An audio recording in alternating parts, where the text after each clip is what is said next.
They are watching you, not out of admiration but to do the math. Manipulators do not hunt power for its own sake. They hunt weakness. They scan for hurt spots, the hunger for approval, the flicker of guilt. The instant they hear hesitation in your voice or see shame in your eyes, they move in. The world is not a series of fair fights. It runs on hidden wars, dressed up in smiles, flattery, and faux concern. You were taught to be kind, honest, and open. That training becomes a liability when predators treat your kindness like a tool, twist your honesty into ammunition, and pick through your openness like vultures. Keep playing the saint in a field full of hunters and you will be eaten. Machiavelli warned anyone naive enough to act only on virtue that disaster follows. Translate that into modern terms. Survival requires game sense, and dominance demands strategy. This is not a moral lecture. It is a field manual for psychological combat. It is a compact war plan forged from cold logic, keen instinct, and brutal clarity. You will learn to spot a manipulator in seconds. Look for small asymmetries, praise that arrives too soon, questions that pry rather than connect, apologies that redirect guilt back onto you. Learn to flip their leverage by refusing the emotional currency they seek. From now on, you do not react. You calculate. You do not explain. You observe. You do not prove anything. Power is never begged for. 1. Mirror defense. This is what manipulators fear most. Seeing themselves reflected. They do not want to be exposed. They want to expose you. They bank on the illusion that they are smarter, calmer, always in control. The moment you return their behavior like a mirror, their script collapses. Mirror defense is simple and surgical. Stop trading emotional reactions for answers. Start mirroring their moves with intention. If they speak in riddles, answer with silence that forces meaning. If they press you for a reaction, throw the question back exactly as it landed. If they feign kindness to bait you, respond coolly, with steady calm, and never feed the emotional exchange. Give them no fresh data to weaponize. Make them face their own reflection. Why does this work? Manipulation lives on asymmetry. They act. You react. Break that chain and they lose their roadmap. The dance shifts. They no longer lead. Suddenly their gestures return to them as if thrown back by glass. In practice, this is a composed look when someone tries to provoke you. It is a politely neutral, interesting. Why do you ask? When someone probes for a weakness, it can be as simple as matching tone and cadence but with controlled detachment. You are not battling them. You are holding up the mirror. Most people cannot stare at their mask for long. The harder they push to bend you, the clearer your reflection becomes. If you are tired of being predictable, type below, "I see the game." 2. The emotional vacuum. The manipulator's deadliest weapon is not their words, it is your reaction. They probe with subtle barbs, passive-aggressive smiles, compliments that contain a sting. The instant you flinch, defend, or over-explain, they win. You are trapped in the emotional cage they've constructed, playing by their rules. Here is the counterpunch. Remove emotion from the public equation. Become a vacuum. Cool, silent, unreadable. When you stop reacting, they lose their control. Manipulators are disoriented by calm. Silence becomes a mirror they cannot handle. Neutrality turns into fog they cannot navigate. When someone tries to bait you, offer nothing. No anger, no smile, not even nervousness. Hold eye contact and stillness. If they mock you, do not laugh. Do not correct. Let the silence spread. Let them feel the failure of their game. This is not emotional numbness. It is discipline. Private feeling is intact. Public reaction is withheld because emotion is intelligence in motion. You do not release that intelligence to an enemy. Practical rules. Label internal reactions silently. Breathe slowly. And translate instinct into observation instead of response. Treat visible emotion as data you will never reveal. 3. Strategic delay. Manipulators thrive on urgency. They rush you because haste kills thought. A hurried reply is blind. Move fast and you miss the trap until you're already inside. The simplest, most underrated counter is delay. Delay as a tactic is surgical, not passive. Refuse to feed their timetable. Stretch the interval between their pressure and your answer. Let time do the work of exposing them. Why it works. Manipulation depends on tempo. They set the beat and hope you dance. When you slow the rhythm, you force their intentions into the light. Panic breeds mistakes. The more they push for speed, the more they reveal impatience, inconsistency, and emotional leaks. Your pause turns their certainty into doubt. Make it tactical. Someone fires off a pressuring message. Can you do this now? Or, I need an answer immediately. Most people scramble to comply. You do not. Wait hours. Wait a day. Respond on your schedule. That gap creates a psychological field. The manipulator begins to wobble. They may follow up, soften, escalate, or expose anger. Any outcome that breaks their composure is a win for you. Use this in person too. When confronted, do not rush to explain or justify. Pause. Breathe. Let the silence sit heavy. That moment of hesitation is a tool. It feels uncomfortable to the provocateur, and they will often fill it with noise that betrays them. You are no longer reacting. You are forcing them to react. Practical moves. Say, I'll think it over. Then actually think. Ask for a deadline you control. Reframe their demand into a condition you set. Move deliberatively, not reflexively. Remember Machiavelli's principle. Strike when advantage is truly yours, not when someone else's panic becomes your cue. Delay is not indecision. It is command of your time and your mind. It is how rulers preserve leverage without shouting. 4. Reward reversal. Manipulators operate on two main currencies, praise and guilt. If they cannot lure you with flattery, they will bind you with obligation. Both are levers. One pulls at your ego, the other at your conscience. The moment you respond to either, control shifts away from you. But here is the turn. Instead of resisting their rewards, you flip them. You stop chasing validation and make them chase yours. This is one of the coldest tactics in psychological warfare. Reward reversal. You do not reward their behavior with attention, agreement, or approval. You quietly remove the one thing they crave most: emotional reaction. Once you do, the structure of power changes. When someone showers you with exaggerated compliments such as, "You are the only one who can do this," "You are amazing," they are not admiring you, they are testing you. Most people take the bait, smile, say thank you, and feel obligated. You do not. You nod once, stay neutral, maybe change the topic. Your silence says everything. You already know your worth. Then comes guilt, the more dangerous weapon. "After all I have done for you," or "You really cannot help me this time."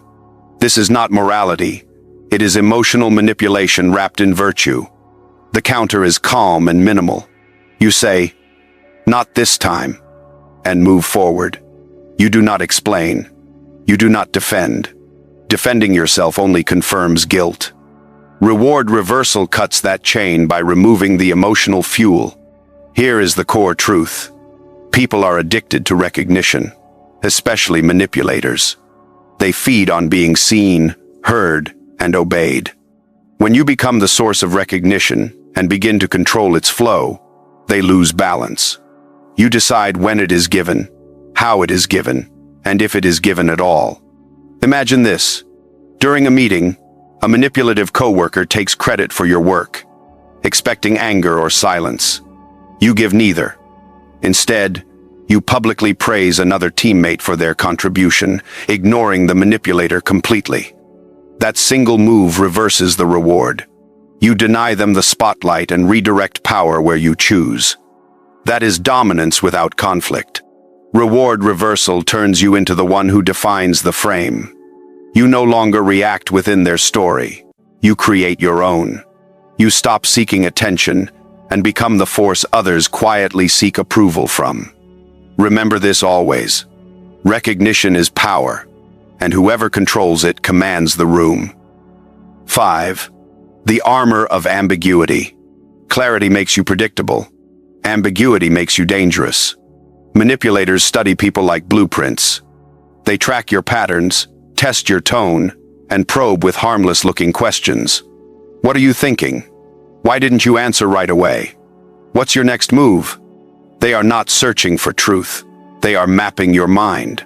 The moment you give them clarity, you hand them coordinates. Once they have your coordinates, they begin to plan their attack. That is why the strongest form of psychological defense is not aggression. It is controlled ambiguity, deliberate silence, and the refusal to explain. When they cannot locate you, they cannot control you. You owe no one access to your inner world, your motives, your insecurities, or your next step. Manipulators survive on the illusion of closeness. They pretend to connect not because they care, but because they want information. They want a way in. When you become unreadable, they lose their power. You are no longer the chessboard. You are the fog. You are not an opponent they can calculate. You are a question they cannot answer. The armor of ambiguity begins with language. Stop giving absolute answers. Stop over-explaining. Speak calmly and leave intentional space between your words. When asked, "What do you want from this?" say, "I am still considering." When asked, "Where do you stand?" say, "It depends on how things develop." When someone presses, "What is wrong?" say, "I am working through it." Keep it short, vague, and steady. They will push harder. Let them. The louder they become, the more they expose themselves. Body language is another layer of this armor. Watch your posture. Do not smile too often. Do not nod excessively. Do not lean in too close. Every extra gesture of warmth or agreement gives them leverage. Replace it with calm stillness. Allow pauses. Let them question whether they have impressed you, irritated you, or left you indifferent. You are no longer the easy read. You are the mystery in the room. Here is the Machiavellian shift. Ambiguity is not weakness, it is control. Machiavelli taught that a ruler must be both lion and fox, strength and cunning. Strength is what you show. Cunning is what you conceal. Ambiguity combines both. You are not indecisive. You are untouchable. You frustrate every attempt to define, predict, or categorize you. Think of how power moves in silence. The less you speak, the more others reveal. People cannot tolerate a psychological void. They rush to fill it, and in doing so, they expose their fears, desires, and limits while you stay still and watch. In relationships, when you do not label everything, when you keep part of your life private, you hold leverage. You create contrast. One moment you are warm, the next unreadable. That tension keeps people alert, interested, and cautious because no one wants to lose what they do not fully understand. Mystery builds value. Even in professional settings, ambiguity commands respect. The person who speaks last in a negotiation has the edge.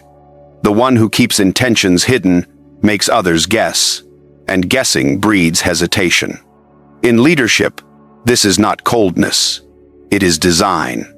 You are not distant. You are disciplined with your presence. Ambiguity creates space, and inside that space you see everything. You collect data. You watch others reveal their strategies before you even move.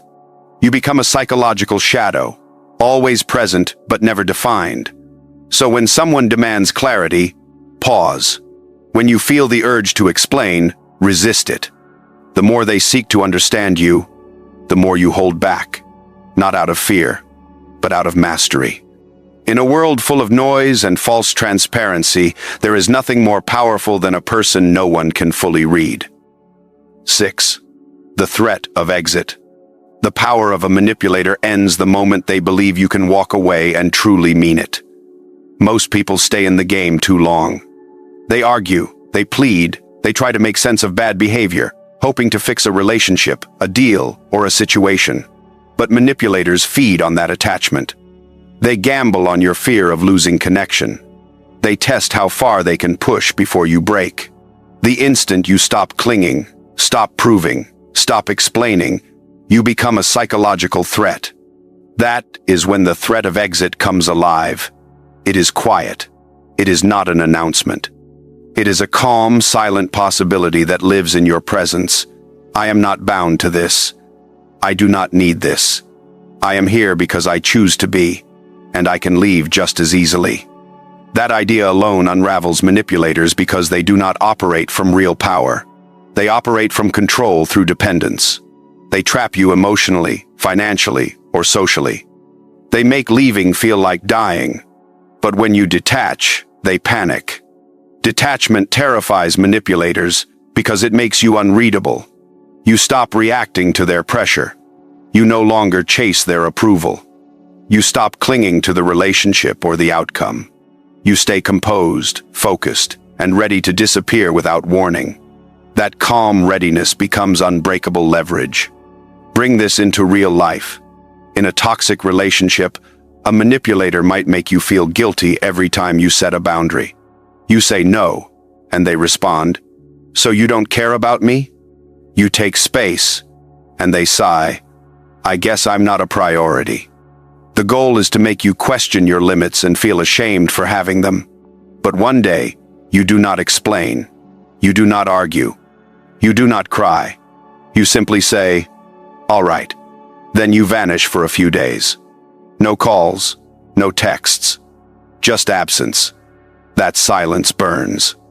Not because you are punishing them, but because for the first time, they feel powerless. The same silence they once used to control you now controls them. In the workplace, this power is just as sharp. Imagine a colleague who undermines you, steals credit, or offloads their work onto you. Most people complain or try to reason. The strategist does not. You keep records, deliver results, and build quiet alliances. One day, you request a transfer or accept a better offer. You do not warn them. You simply walk out with your value intact. That is the threat of exit, the control of oxygen itself. You become the person who can pull the plug at any moment, and they know it. But this tactic only works when it is real. You must genuinely believe that you do not need anyone's approval, that your life is not defined by another person's opinion or behavior. The threat of leaving only carries power when you are truly willing to go. How do you show this without saying a word? First, through control of time. Do not always be available. Do not respond instantly. Do not always explain where you have been. Let absence become part of your presence. Make them wonder. Second, through emotional discipline. When someone disrespects you, do not react, defend, or show pain. Stay calm. Act finished. Let them see that their behavior no longer touches you. Third, through independence of both mind and money. If someone controls your paycheck or your living situation, they will always believe they control you. Build your options quietly. Create exits in secret. And when the time comes, leave with dignity. Machiavelli said it is safer to be feared than loved if one must choose between the two. What most people forget is that fear does not require noise. Sometimes the most intimidating person in the room is the one who smiles and walks away with everything they built and everything you took for granted. The threat of exit is not about cutting people off or being cold. It is about ensuring that every connection in your life is chosen, not chained. It creates space for truth. It reveals who respects your boundaries and who only stays because they assume you never will leave. Some people love you only as long as they believe they own you. Remove that illusion and watch who they truly are. 7. The master strategy. When to pretend, not to know. Sometimes the most dangerous person in the room is the one who pretends not to see. Manipulators expect resistance. They depend on your reaction. When you give them nothing, no defense, no explanation, no emotion, you quietly dismantle their entire strategy. This is the art of pretending not to know. You see the game. You recognize the trap. Yet you act as if you do not. That single decision shatters their rhythm. They throw a hidden insult, you give a small smile, and move on. They test you with a question meant to corner you, and you respond with calm detachment. All the while, you are watching, calculating, taking mental notes, waiting for your moment. The strength of this tactic is patience. You do not strike when they expect it. You let them believe they are in control. You allow them to feel victorious, unaware that they are digging their own grave. And when they are most confident, you expose everything with quiet precision. Real victory is not proving them wrong in the moment. It is showing they never had power over you at all. You are no longer prey. You are no longer who you were when this began. You have stepped into a mindset very few ever reach, the mindset of the unreadable. You no longer explain your silence.